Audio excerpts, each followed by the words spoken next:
Good morning. My name is Tom Dalton, and I've been involved in all types of land sales, site selection, and development for over 30 years. Another 10 more years of experience, and I'll be a consultant. Jeff Hoyer and I compiled land pricing information using 2014 MLS sales transactions, assessor records, appraisal data, and information from several publications, including Realtors Land Institute, Land Trends, and Values. While there may be some information overlap with some of the other presenters, without the land, they've got nothing. So, the information that we gathered gives us the ability to track and report trends and land value projections. On the farm and land overview, the drop of nearly 50% in farm commodity prices since 2013 continues to have a negative impact on farmland values. Farmland in the state of Iowa, which saw several years of record gains, saw an 11% drop from March 2014 to March 2015 in the average sales prices per acre. Because of the lower return on investment for farmland, buyers' cap rates have increased and cash rents paid by tenant farmers have dropped because of less profit. As an example, an increase from a 3% cap rate to a 4% cap rate and a crop rent rate that is usually paid by the tenant farmer to the landlord, if that drops from, say, $400 to $350 per acre, that could result in the dropping land values as much as 25%. This is something that landowners will have to accept until commodity prices and farm income rise again. On a more positive local land sales note, infill or small vacant parcels of all types of commercial land are being absorbed in both Illinois and Iowa. This includes parcels that have been on the market for many years. New hospitality sites are also showing good growth in Iowa and the Illinois Quad Cities. This includes hotels near the Quad City Airport, new project in East Moline, and several new hotels in Davenport. Our breakdown of each land sale category in the QCA starts with the largest in acreage but has the fewest comparable sales. There's very little farmland on the market right now.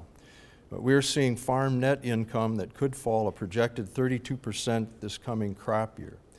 This impact on farmland values could be short-lived if commodity prices improve, costs are controlled, and farmers return to purchasing land in 2016. Unlike the 1980s downturn, farmers have been able to reserve cash from recent record commodity prices. They are well positioned to make their payments and avoid having to be forced to sell land at lower prices, as was the case in the farmland crash in the early 80s. Scott County, which has the highest average farmland value in Iowa, saw an 8.4% drop in prices in the last 6 months. Over the years, areas that are in the path of urban growth have had a positive land price effect from 1031 like-kind exchanges. And this has been mentioned a couple times previously, that these like-kind exchanges have propped up land prices because sellers must identify a property and often are willing to pay a higher price. So if someone has a transitional piece of property that's close into town and it's purchased for development, they could realize as much as $40,000 an acre.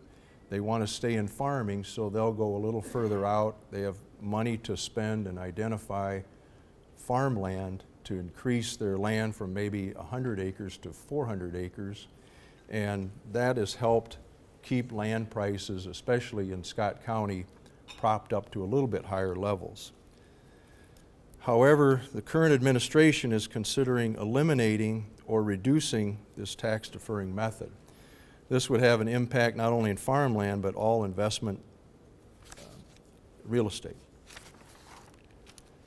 Scott County has a clear advantage in transitional land sales over Illinois. The ability to develop a comprehensive plan and design a facility planning area for large tracts of land is a huge plus. This is made possible because of the difference in Iowa and Illinois annexation laws. In Illinois, each landowner has to petition the city to which they wish to annex. In Iowa, cities can annex large areas containing multiple parcels of land and multiple owners, allowing them to build roads and infrastructure to access development sites, such as what you see in North Davenport and North and East Bettendorf. Even smaller cities, such as LeClaire, have benefited from this advantage. Just important to the growth advantage of Scott County is the topographical advantage that they have. Illinois Quad Cities are bound by adjacent city borders, rivers, ravines, former coal mine activity, and now FEMA flood maps that will have a significant impact on the reduction of available development land. This increase in the floodplain boundary will make future development more expensive, if not impossible, taking thousands of acres of potential development land out of play. This has a significant impact on a city like East Moline that was planning to expand to the east, and now most of that 2,500 acres is considered floodplain. Land that is less difficult to develop and strong residential growth in the Iowa Quad Cities continues to create demand for transitional land. New home construction leads to commercial site purchases as it creates new hot corners. The new Davenport land-based casino location has spiked the transfer of several large tracts of transitional land along Veterans Parkway, all the way from Brady Street to I-74 and continuing to Utica Ridge Road, and that will eventually continue on further to the east. This impact is something we did not see with the riverboats. Everyone expected to see large economic growth and a lot of building going on near those boats. It never happened, but with this new casino, we're already seeing quite a bit of activity in that area. The sale of retail and office infill sites in both Illinois and Iowa continue to show good activity. Some of these sites have been on the market for several years. Outlot sales and big box store absorption create demand for new development sites as retailers, fuel stops, and restaurants continue to expand. Retail, financial institutions, and medical-related development, including senior housing and nursing care, tend to follow strong population growth to secure those prime locations. We still have a shortage of new office campus development sites, as many of the existing sites are starting to be filled.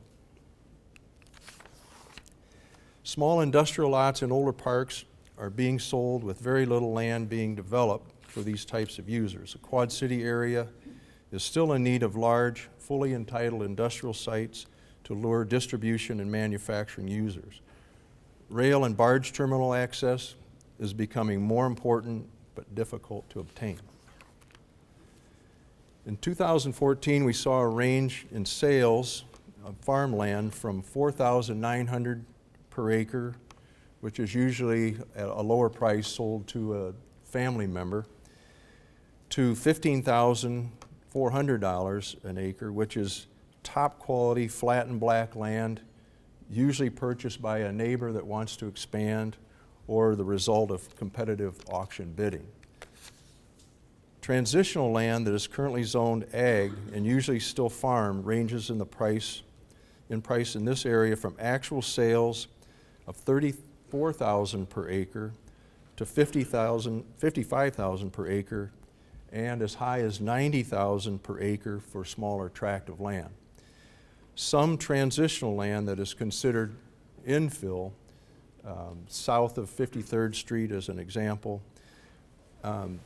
is on the market for as high as $250,000 per acre. The wide range in office and retail land prices reflect the location and use. We're seeing values hold, if not slightly increase, with good activity. Existing raw development land opportunities are shrinking in the QCA. However, for reasons mentioned earlier, Iowa has a distinct advantage in providing the future parcels for continued growth. The new Veterans Parkway development corridor will enable a shift in retail, commercial growth to that area. With Elmore Avenue extension, residents and visitors will discover this new east-west route and increase the traffic counts that retailers seek. Farmland prices should recover slightly in 2016, barring any unforeseen world trade, weather, or political issues that could impact commodity pricing. Ruhl Commercial Company takes pride in our land site selection expertise that brings new and expanding businesses to the Quad City area. Thank you.